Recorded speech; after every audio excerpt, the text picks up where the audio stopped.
everyone! Samahan niyo naman ako maging ICT student for today's video.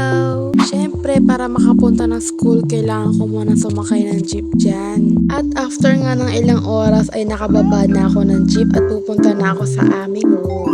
ICT student nga pala ako, so ang aking first subject is programming 2, kaya sa Comlab ang aking diretso.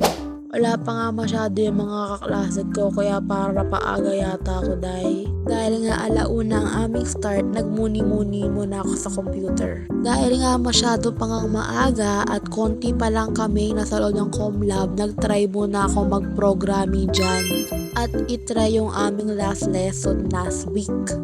Medyo nai-stress lang ako dyan guys dahil di ko masyado maalala yung last program namin dun Tingnan nyo naman, ito pala nagagawa ko. Stress na ako dahil ayoko na. Siyempre, di pa papigil si ante, kaya try ako ng try dyan. Pero humaba naman yung program ko, kaya okay na.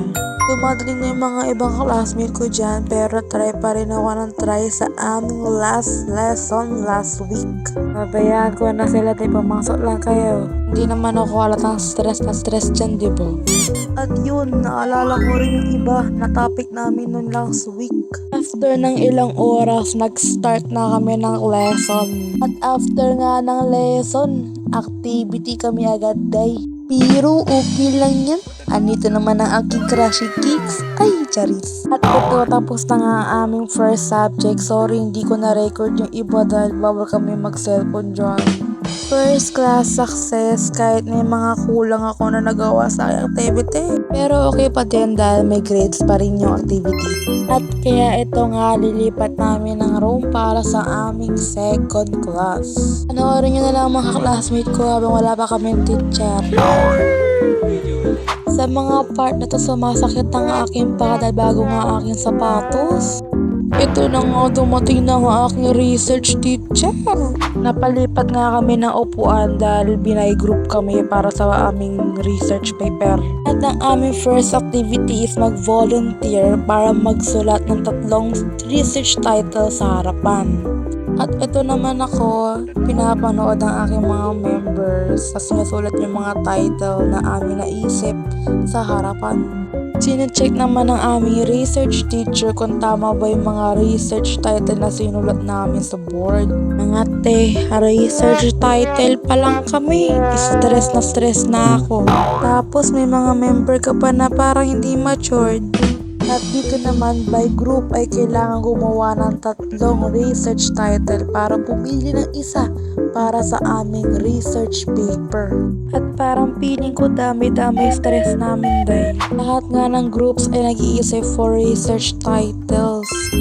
After 1 year, pinacheck na namin yung aming 3 title na napili.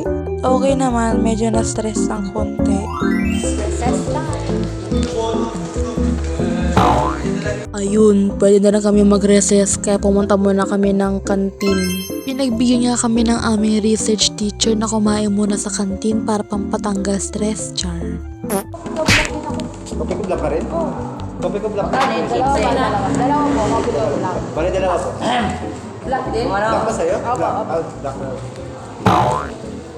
At nire-ready na nga dito ang aming biniling 2 coffee. Sana all char. Yan guys, sinahalo na, tanggal stress na rin. Lakas ang trip ang putik. Akala mo tanggal stress pero sa mga classmate mo talagang malakas ang trip, hindi matanggal na yung stress mo At sa aming last subject naman, kailangan namin mag-review daw dahil meron daw kaming long quiz. At dumating na nga ang aming teacher sa reading and writing skills.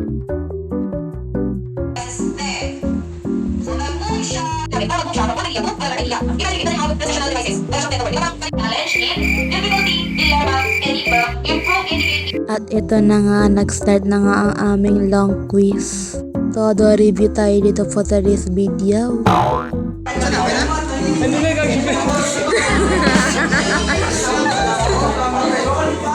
Success kami dahil dami ko nakopyahan. Hindi, char.